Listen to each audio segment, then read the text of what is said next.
Hello, everyone. Welcome to episode 57 of the Parenting Autism Podcast.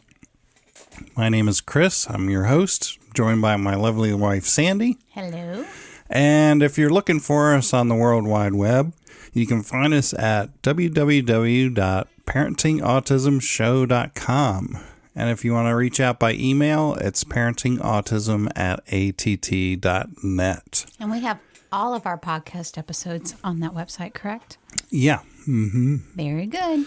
And so today what we're going to talk about is some nuggets that I gleaned from the most recent autism conference here in Florida. And Sandy, you're going to go over a few ABA bullet points from Bryce's most recent review. Yeah, right? His new plan that we got this week. Mm-hmm. So I'll start with one of my bullet points, and then I'll switch it over to you. And it was a virtual conference, right? Mm-hmm. Sorry, drawing a blank. And I'll tell you the reason I attended the conference was Brandy, one of our show listeners, reached out to us and asked us if we had a Florida Autism Conference that we would recommend. So, and it just dawned on me that we hadn't been to a conference in so long. It's been a couple of years. I think last time was information overload, so we kind of took a break from that. But I thought, well, now's a good time, and we can share some tips with our listeners. And so the two conferences that we've attended in the past have been the CARD conference, which is the Center for Autism and Related Disabilities conference here in Florida, and the TACA Now conference, I guess you could say. It's the Autism Community in Action is what TACA stands for, and their website is tacanow.org. I believe that's correct. And so we'll get right to my first bullet point. So one of my notes says, when kids are anxious or, in air quotes, dysregulated, it's usually thought-based most of the time. So most of the time they have bad thoughts or anxious thoughts going through their heads. And so the thought behind that is to take a break, have them take a break if they're really nervous or anxious. And I can tell Bryce is nervous when he's chewing on his fingernails. So the idea is to redirect them into something more enjoyable, something where you can change their thinking about whatever it is, even if they can't tell you what it is that's making them anxious. You know, try to switch rooms or change the channel or switch activities, do something more fun, engage in more fun, positive types of conversations, games, that type of thing. Sometimes, though, I find that Bryce shows anxiety even if it's something that he would consider to be fun. Mm-hmm, that's true. Because I see him doing it even if he's playing a video game or if he's watching someone play a video game. Mm-hmm.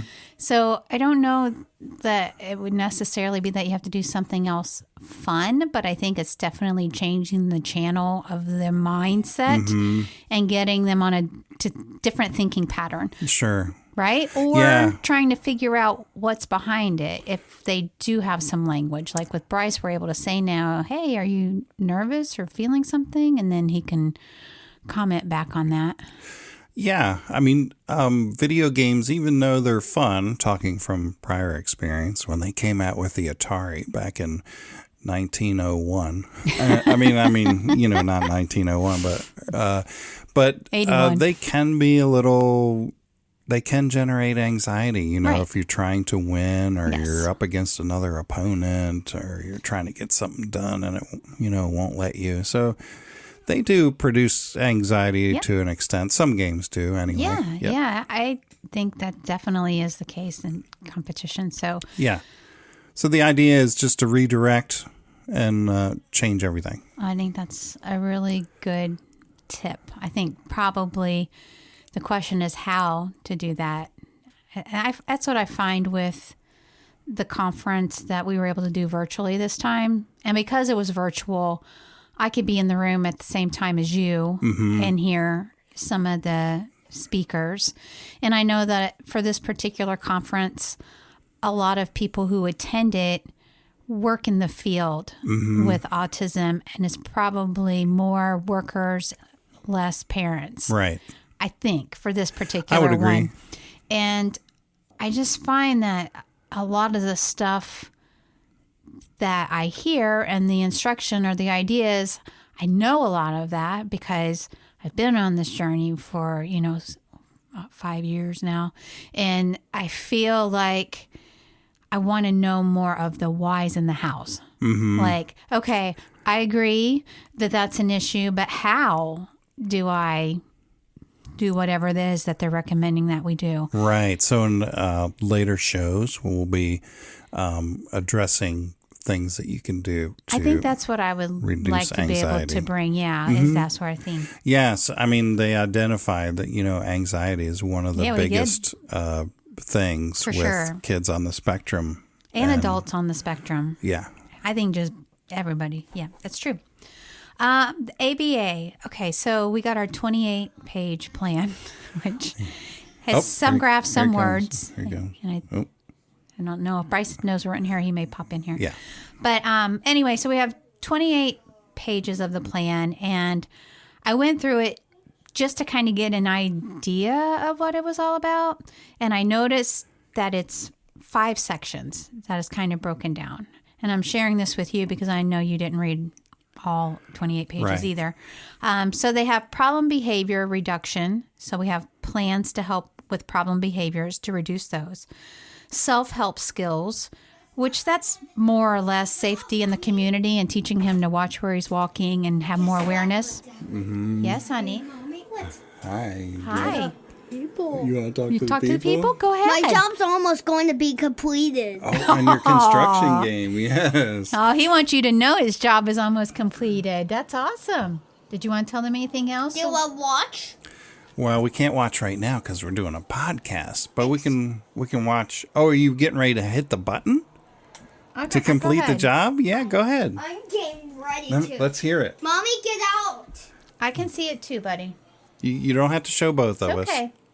Go ahead. Just- I'm you can listening show and you me. show Daddy while Here, I I'll show listen. mommy from here. Okay. Okay, hit the button. Hit it. Hit it. Ooh. Okay, now what? Do you have to reset your vehicle, right? What's going on?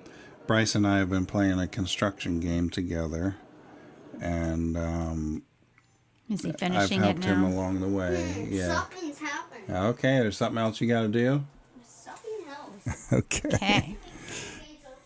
It's okay. He's going to make sure everything's okay. I don't think he went to the next level like he thought he was. I don't think so either. He's not quite done with the job. Yeah. Okay, so problem behavior reduction, self-help skills, communication, socialization, and then parent training and support. So those are the 5 areas that we're going to be working on for this current plan with Bryce.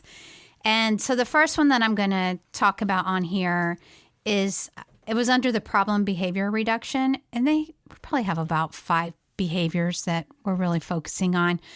But this one jumped out at me because the technical term that they use on the ABA plan is tantrum. Some people call it meltdowns.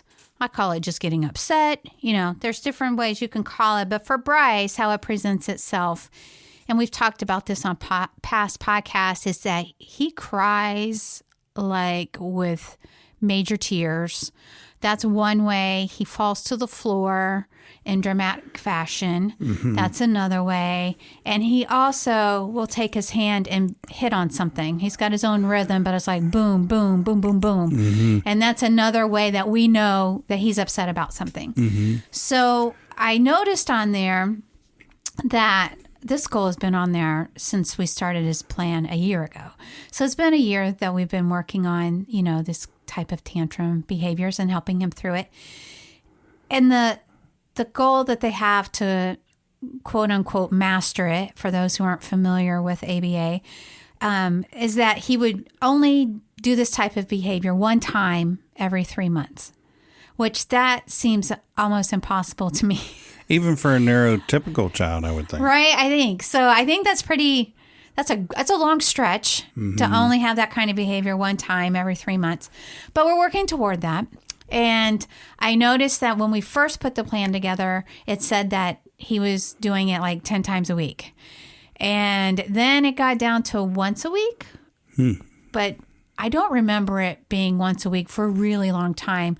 And I think I wanted to bring that up and discuss it because sometimes it's hard for you and I to even remember where we've been on this and where we're at and where we're going. And then it boomerangs and it seems like, okay, we took all those steps. So maybe we did get to once a week, but then we have setbacks. And now I would say, I don't know if it's once a day, but it's probably at least once every other day that we're dealing with some form of either him hitting the boom, boom, boom, boom, boom, or falling to the floor because upset about something, or if he doesn't go into the full-on hard cry, which takes hours to recover, he starts like with the quivering voice and we know it's coming and it's like, ooh, let's intercept before it goes all the way down. We deal with that a lot. Yeah. I was just going to say the hitting, we just had a episode where for whatever reason, I guess if he doesn't have our attention, he hits things. When he immediately wants our attention, if we're not immediately there, then we hear the boom, boom, boom, boom, boom. So he was in taking a shower, and I heard the banging on the wall and him going, "Daddy, daddy, daddy." So, was he using his words or was he just banging? No, he was saying stuff too, I think. So I went in there and I said, Bryce, when you need help, just use your words. Don't bang on the wall. Because if you bang on the wall, I won't come. But if you just use your words, I'll be ready to help you. And then I said, do you want to try it? He said, I think you actually told him what words to say. Oh, I was here for this. I did. I said, just say, Daddy, I need help. Yes. And he's like, okay, let's try it. So I went outside the door and I said, are you ready? And he said, yep. I said, okay, go. And he goes, Daddy, I need help. And I swung the door open and I said, here I am. How can I help you? And so but he was so happy. And then he told you what he needed help with. Mm-hmm. And then you left and I gave you praise and said, that was great. And it was great for you to ask him and show him and demonstrate to put it in action. So then you walked to the other side of the house and then I heard him say, Daddy, I need your help. And I couldn't hear him. And you couldn't hear him, which could have been a problem, right? Right. Because you just said, if you say it, I'll come. Right. So I'm not near the door either, but I'm going, he's coming. We hear you. But it was good. And then you were able to get in there and he heard that. And that, I told you, is ABA 101. Yeah, that's when we do it perfectly. But trust me, we do not do it perfectly all the time. No. So there's times we're learning constantly what to do, what not to do. That's definitely a what to do because I loved how you said, do you want to try it? And he got to try it right there on the spot. Yeah, and he saw that it worked. And he saw the result of that. And I thought that was really, really great. Yeah, and at the end of his shower, he yelled for me again. He's like, Daddy, Daddy. And so I went there and I was like, yeah, how can I help you? And he says, would you dry me off? Oh. And I said, sure, buddy. I wouldn't normally dry him off, but because we're teaching him that independence. But because he did that so nicely, I went in there and dried him off, and he was very happy about that. I think that's fantastic. Yeah. Yeah. So. And you know, and that is part of this parenting too, is like you got to figure out when to give and when to take and when it's okay to do that. Because now I don't think he's going to think, oh, I can get out of drying myself every time and not be independent. That really wasn't what he was thinking. I think he was actually in a hurry and he feels like you do it faster. And that's part of it too. So, because I can tell if he's in a hurry, he'll say, well, will you help me dry? Because I think that's probably the hardest part for him is to dry everything. Yeah. So sometimes, you know, we have to think on the fly so much, We and do. sometimes it's difficult. And if I were to use an analogy, it's like we're walking a balance beam, but our balance beam is not the 4-inch or 6-inch balance beam. It's like a 1-inch balance beam. So With olive you could oil on easily it. fall. Yeah, with the weight of the world on you. Yes. Oh, yeah. It's not always easy, but that's why I'm excited that we actually have a plan to follow. Because I am a planner. I've always been one that likes things out in writing for me to follow. So it does suit my personality to kind of have this written plan of things for us to work on. Mm-hmm. And, it's a lot of work to measure it and all of that. And we'll talk more about that in this podcast. But I do think you had mentioned before when we briefly talked about this, about getting another magnetic calendar, or maybe using the one that we're using now for his supplements, because we put S on there if we gave him his supplements for the day. Maybe marking T. If there's a tantrum, or how many. And falling under the definitions of what we consider, to be a tantrum, which is really where he loses the control of his emotions. Right. And then he's And he using can't get that out of instead it. of words. Yeah. He can't get himself Right, where he back. can't self-regulate it back, or cope with it. So I think if we start doing that, that will really help. It gives us that visual of knowing, and it also helps us measure where we're doing better, where we're not, that sort of thing. All right, I'll bounce to you. Okay, back to me. This was a random thought that I wrote down while I was listening to the conference. Your mind wanders Well, sometimes. it makes you think, which Yeah. is good.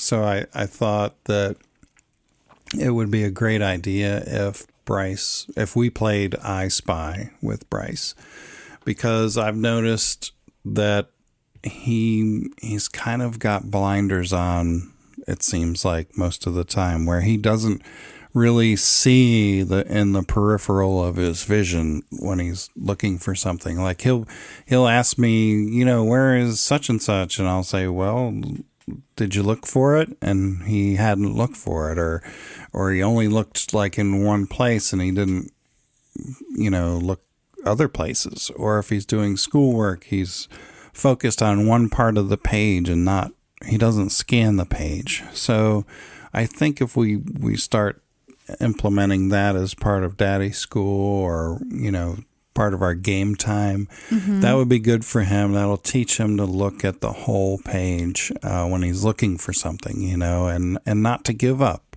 so early. I think that's good. It teaches perseverance, more awareness.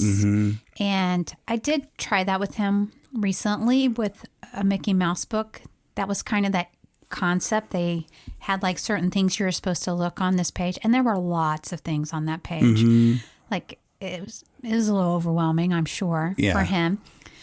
So I didn't pursue it, but I think if you take it in a less overwhelming context and start teaching him that, I think that would be really good. Yeah. I was going to share with you, talking about how he sees things differently than we see things. And we all see things different. I mean, you and I can be looking at the same item and you pick up on something that I don't, which actually that's why we do photography together, Right. because you see it one way and I see it another way. And then our clients get two visions and they love that, which is cool. Yeah. So I think the mind is that way, but the autistic mind that we experience with Bryce and with our nephew Storm, it's very fascinating. I hadn't told you this, but when Storm was over last night for dinner, it was right after dinner before we played our games, and he came into the living room and he said, "There's something wrong with the pendulum on your clock." And I'm like, "What?" I really didn't know what he's talking about. And I have this clock on the wall that's like a grandfather style with the swinging pendulum. He said, "It's not working correctly. Yes." And I look up, I'm like, "It's swinging." And he goes, "Yeah, it's swinging. It is, seconds are working, but if you look, it swings more to the left and not as much to the right." I was like, wow, okay. But then he said, But it's okay. It is working. So it was okay with him. So he got past that. He got past it because it was working, but he needed to point that out to me.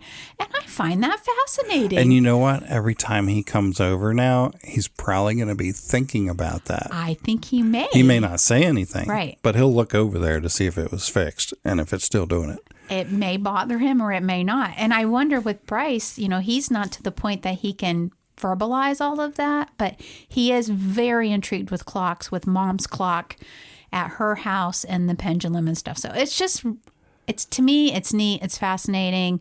It's complex. And at times it's frustrating if you're trying to crack the code, but it is very, very interesting, the whole world of autism that we live in. You want to bounce to me? I thought I did. Oh, yeah, we're still talking about that I Spy. We're talking about your I Spy. Yep. You're back to you. Okay, so the second,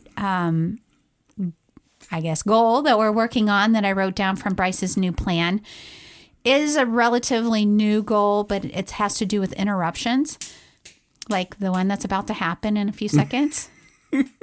He turned around and went the other way. So we're working on interruptions. We actually have it in two sections of the plan. We have it under communication and we have it under socialization. And I'll tell you why, is because it's important that we work on the communication here at home and him interrupting us, which happens a lot. And what we want to teach him is how to appropriately interrupt us if he needs to, how to be patient and learn to accept that he can't have our immediate attention, and teach him how to accept that. No, not right now, or I'll get to you in a few minutes, or I'll do that when I can, kind of thing. We got to teach him that, because if he doesn't learn that at home with us, then he's going to take that same behavior out into the world, socializing with friends, with Cub Scout leaders, with therapists, and then just the general public. Right. Once we do go out to stores again and COVID isn't so crazy. And playgrounds, a lot of interaction that he doesn't have right now, but will have if we don't teach him the proper way to interact with us and how to use the proper manners and recognize that everything doesn't happen on demand, then it's going to present problems for him when he's out there socializing, which is a huge, huge concern of mine, because as we were listening, referring to I want to call it a webinar, but the conference that we just did, that, we did hear some of the young adults that were sharing their situations and their lives, and they were saying, that social is one of the most challenging things that they've had to deal with growing up and continue to deal with. Social and communication. Yeah. All right, back to me. Back to you. Okay. Okay, so have you ever walked into a room and forgot why you went there? Yes. I finally have the answer for that. Okay. It's because of stress and anxiety. So if you have stress and anxiety, it shuts off part of your brain so that your brain can't access that. So if you are going to a room to get something and then all of a sudden you forgot what it was, that's your short-term memory. And with anxiety, it can prevent you from accessing that part. And so just think about kids on the spectrum who are anxious all the time. They must have difficulty processing that information. They might even be forgetful or whatever. It just has to be affecting part of their brain from the stress and anxiety of just their thoughts. Well, I can tell when we ask Bryce questions, not just us, if anybody asks Bryce questions, he doesn't seem to be able to retell and communicate verbally things that have just happened for him. Like, what did you do today? I mean, even if you say, you have to give him lots of clues. Where did we go? It's still that dead silence right there. And you he's know probably, that he knows, but does he know? I mean, we literally have to say, okay, like I was trying to get him to tell Mr. Tom yesterday. Mr. Tom is his music and therapist. So Bryce just got his new bicycle this past week, which was a big highlight. You guys helped put the bike together. He got to ride it. It's a new bike. It's a big boy bike with gears, with the handbrake, with reflectors, and it has a little screen on it that shows him. What does that show him? He's been trying to tell me. It's not really a screen. It's just He thinks like it's a It's a screen. little plastic window that shows him what gear he's in. Okay, well, that's what he wants you to know because it shows him what he's doing, how he's driving it. So I know how super excited he is about this. And so I knew that would be something he, like any other child, that'd probably been the first thing out of their mouth if they'd have seen Mr. Tom, right? So I said, hey, buddy, tell Mr. Tom what you got this week. Silence. Then I'm like, tell him what you did. Like I tried to give him the clue. Tell him. And then finally I'm like, tell him what you rode with Daddy. A bicycle. Yeah, a bicycle. Do you want to tell him about your bicycle? What does it have? And then he started, it started clicking. Catching on, yeah. And then he's like, I'll show it to you. And then we said, okay, when you're all done with therapy, you can show him. And then he did. And then he told him, pointed out, the features for him. But it's like he won't share any of these things naturally unless it's pulled from him. And then even getting it from him, if we weren't there to witness it and give him all the clues, nobody would know anything. Yeah. Do you know what I mean? Yeah. And even when he tries to start a conversation, like when he came in here about the construction game, he starts in the middle of wherever his thought is, and with no prior No clue preface. what he's Yeah. no preference to it.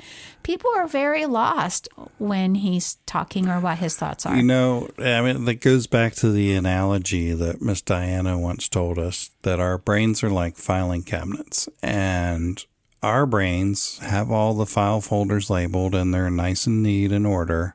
And when we need to go back to a memory, we just look for that file folder and pull it out, and most of the time we it's look there. at that memory. But with Bryce and kids on the spectrum, it's like the filing cabinet fell on the floor and all of the file folders and what their contents are strewn about on the floor, and they have to go and look for that one little paper in the haystack to reference whatever it is that you're asking them. And just earlier today, while you were out grocery shopping, I asked him because he needed to take a shower, and I said, okay, buddy.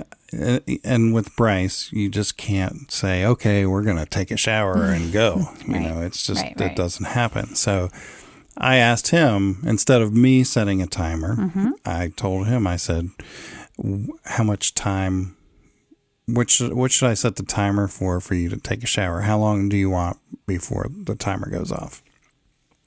And he was looking at his tablet like he was still engaged with his game. But in the back of my mind, I said, I know he heard me, And I said, I'm going to wait this out. I'm just going to wait it. And in the back of my mind, I'm just going to wait it out and see what takes place. And then a few seconds later, maybe after 5 seconds, he goes, And so I was like, okay, he's thinking about it. Yeah. He's thinking about it. Then it took him about another 5 more seconds or 10 seconds to say 30 minutes. And I'm like, okay. You know what? We're not in a big hurry today. It's Sunday, so I'll give you that 30 minutes. And so it worked out great. When the 30 minutes was up, he knew that he had to go take a shower. And he was okay with that because he's the one that told me how much time he wanted, And that's another thing to be aware of if your child is in the middle of a game and not to a stopping point. It is 10 times super harder for them to stop what they're doing, even if there's a pause button or they can come back to it. It's so much harder for them to do that than it would be you or I. That's true. So, and we don't like it. Nobody likes to be interrupted. So we found that if you can get them, and it may only take less than a minute for them to get to an end of a race or complete the next step in their construction game, like Bryce. And transitions go so much smoother when you can let them complete that and have closure so that they can move to the next step. Yeah, and we've run into that where, okay, so today's more leisurely, so 30 minutes is not a big deal, but most days 30 minutes would be a big deal. Mm-hmm. So we have learned to give him choices still, but choices that we know if we said, okay, do you need 3 minutes or 5 minutes? We know 5 minutes is going to be what he's going to say. But at least we've given him that choice. And he has the power. He feels empowered. Power. And that's one of the things we heard on the conference. And I think, when they feel empowered, it's so much better. Well, and they're part of that decision. Mm-hmm. And so he doesn't feel like he's being as rushed because he doesn't like to be rushed. Mm-hmm. Then he's part of it. I think one of the best ones I heard was, okay, do you want 1 minute or 60 seconds? Yeah. Go for 60 seconds because it's a bigger number. And, right. Okay, you're okay with that. He hasn't figured out they're one and the same, but hey, until he does, right. That's a good one. So yeah, that's good. I think that's great. I know you're going to volley back to me. Mm-hmm. Can we go back to interruptions for a moment? You going to interrupt us? Interrupt this podcast to go back to interruptions. Go ahead. So this morning when we were on the conference and they had the Q&A session at the end, and this lady was a BCBA for 20 plus years. And then she said that recently her youngest son was diagnosed with autism. So very interesting. Yeah. But apart from that, we were asking her about some ways to help our 7-year-old self-regulate. And then, I understand, and it is the typical response, I'd have to know more about your child, So then we said, well, do you have any books or resources that would be good to help him with emotions? But somewhere she came back and talked about interruptions. And then you're like, ding, ding, ding. Okay, now we hit on something that we're really working on. And so what she was saying with that is, the best way, which we're kind of on path with that, is they talk about tapping on the shoulder, which Bryce doesn't physically tap. And some kids have a problem with that because they don't want to touch, while others seek the touch. But Bryce will say, excuse me. And we have taught him that. And it's great because he used to just say, hey, stop talking, and they're like, you can't just say that. So you say, excuse me, if you need to talk to somebody. He'll say the excuse me, but he thinks that's an automatic, okay, now you're going to talk to me. So we've been working on, okay, I heard that, but can you give me a moment to finish with Daddy? And normally he wants more of, a definitive time. But that was her suggestion, was to give them small increments of time and then build upon that. So if first for waiting, you make him wait for, thank you, wait for 10 seconds, then build that to 30 seconds, to 1 minute, to 2 minutes, to where now, I have to say, most of the time, if we're home and it's just me and you, I have seen Bryce, if we say, listen, we need to finish our conversation. Mommy and Daddy need to finish talking. Because we'll do third party also, because he understands both. Sometimes we have to speak it his way.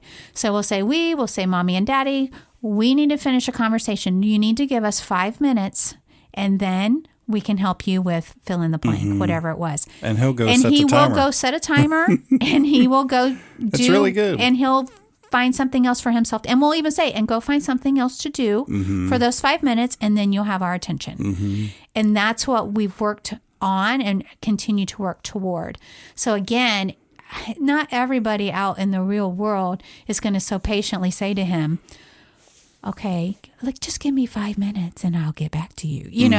It's not going to be that way, but the more we can work with him at home and helping him understand those concepts that you can't have people's attention on demand and you can't just interrupt them and be rude, right? Then he'll do better in society, or in other circles, however that plays out for him. Very good. Okay, I just wanted to touch on that.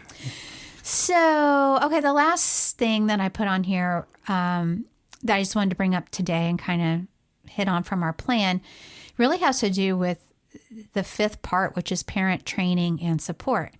And the reason why that's so big for us is that we have now taken on the role of being Bryce's techs. So we do have the BCBA who writes the plan, but we don't have someone coming to our home anymore, and we don't have him going to an autism center to where people are working the plan. It's me and you working the plan.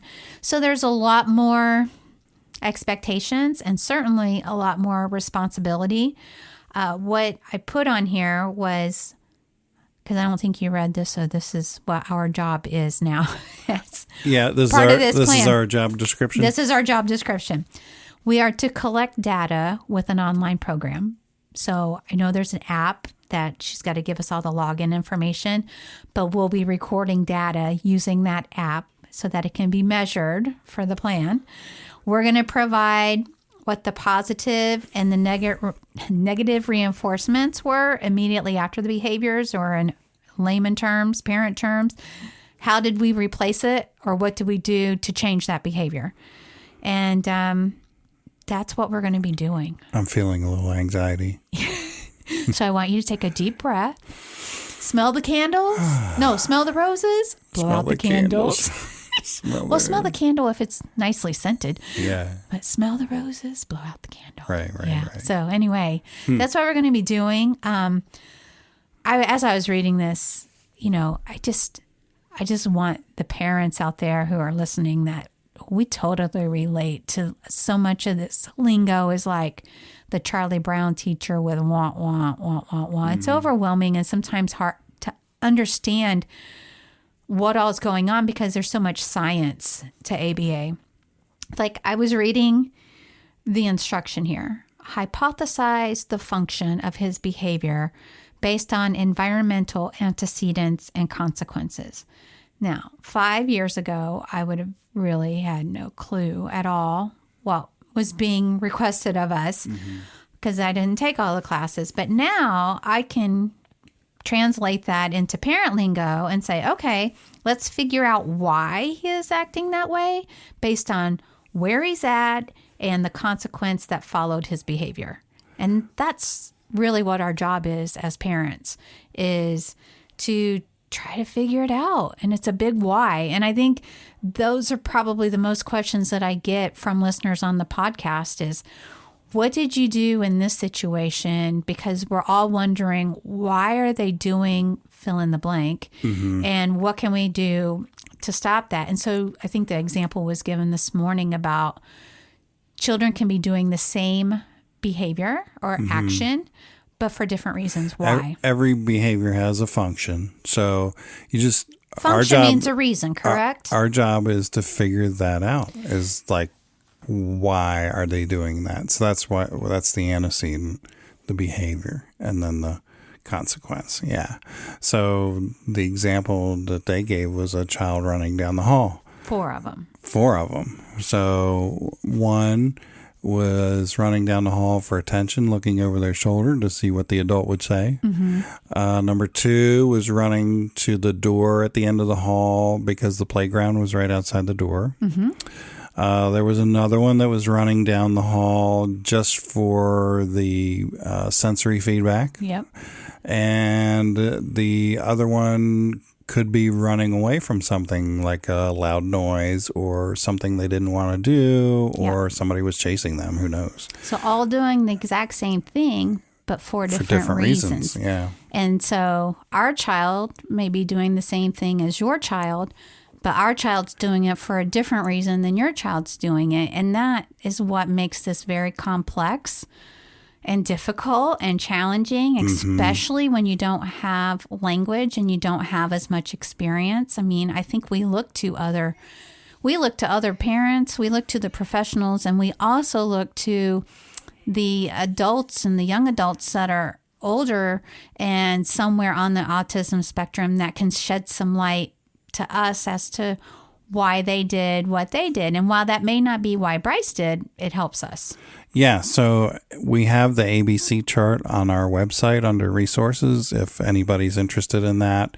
Basically what you do is you take the data down, like what preceded the behavior, like within 3 to 5 seconds, and then you write down what the behavior was and then what happened immediately after the behavior 3 to 5 seconds. So what was done, what the consequence of the behavior was.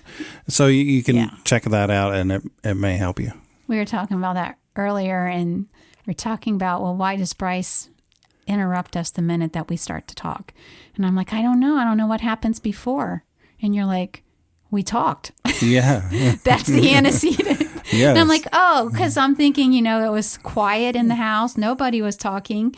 And then all of a sudden he interrupts us. But I honestly, my mind did not go to the fact that we started talking. Yeah. And that immediately preceded. So it's Right. very easy to miss what happened before, because you're thinking, I would be like, well, nothing happened. Nobody was even talking. Especially if you're not in the room. But very difficult. we were talking, and that's what happened. And then what happens afterwards? Do we stop talking? Probably. And that's what he wanted. Mission accomplished. So it's very interesting. Yeah. I mean, I was in a Facebook group, one of our local autism groups, and somebody wrote in and said, can somebody tell me why my son keeps throwing things? I know ABA is helpful, but I just need a quick answer or something. And, there's no quick answer to that type of thing. There's not. There's so many more details that you need to know about the situation